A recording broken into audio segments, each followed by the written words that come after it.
بسم اللہ الرحمن الرحیم۔ نظافت و نزاکت آفرین درجہ ہفتم کے طلاب، آج میں آپ کے سامنے ایک مضمون عید الاضحیٰ کے طور پر پیش کرنے کی سعی کر رہا ہوں۔ عید الاضحیٰ دراصل مسلمانوں کو سال میں 2 دفعہ عیدیں ہوتی ہیں، ایک ماہ رمضان کے اختتام پر یکم شوال عید فطر کے طور پر منائی جاتی ہے، دوسری عید عید الاضحیٰ یا عید قربان یہ 10 ذی الحج منائی جاتی ہے۔ اس عید یعنی عید الاضحیٰ یا عید قربان، جسے ہم عرف عام میں کہتے ہیں، اس کی تعریف، اس کی تمہید اس طرح ہے۔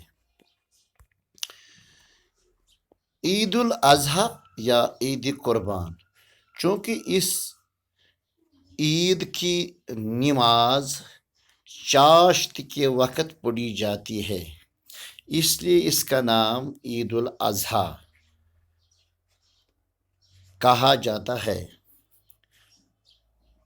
یہ عید حضرت ابراہیم علیہ السلام کی ایک سنت کے طور پر منائی جاتی ہے۔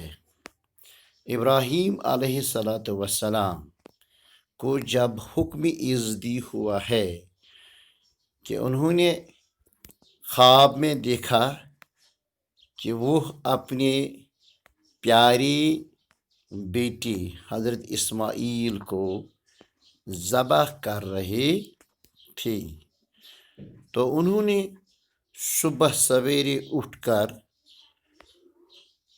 100 اونٹ قربان کیے۔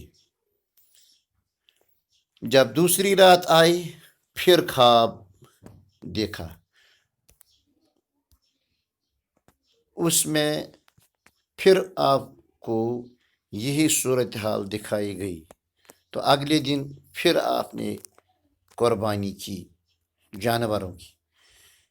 اسی طرح تیسری رات کو سب سے پیاری چیز جو آپ کو قربان کرنے کی نظر آئی ہے وہ ہے اپنے بچے کی قربانی۔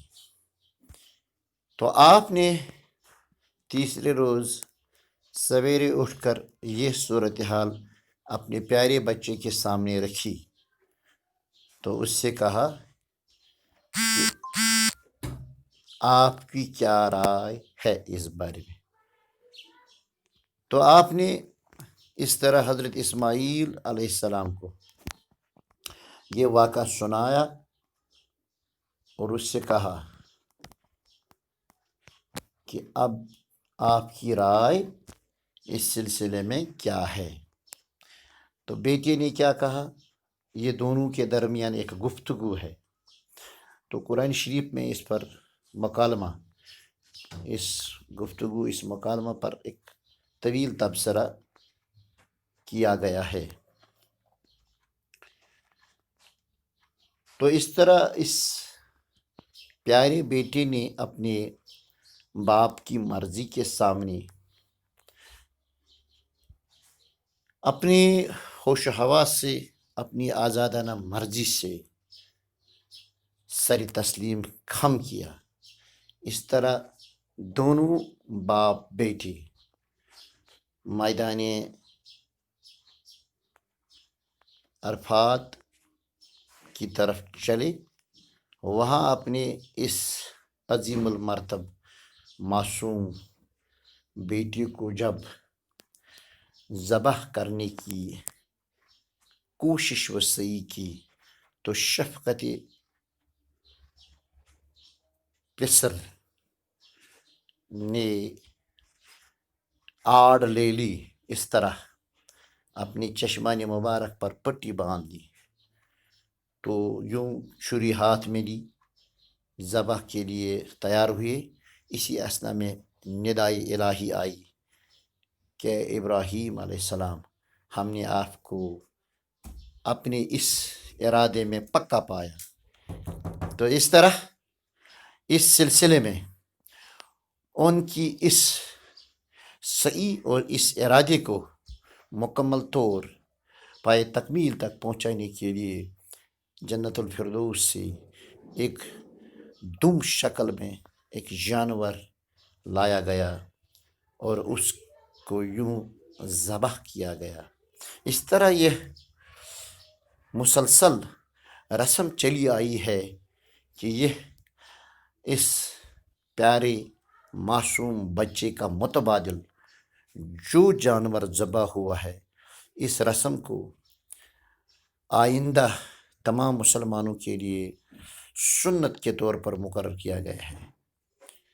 تو اس سنت کی تکمیل کے لیے اس عید یعنی عید الاضحیٰ یا عید قربان عموماً اکثر مسلمان صاحب حیثیت، صاحب ثروت اس سنت کو جاری و ساری رکھتے ہوئے ہیں۔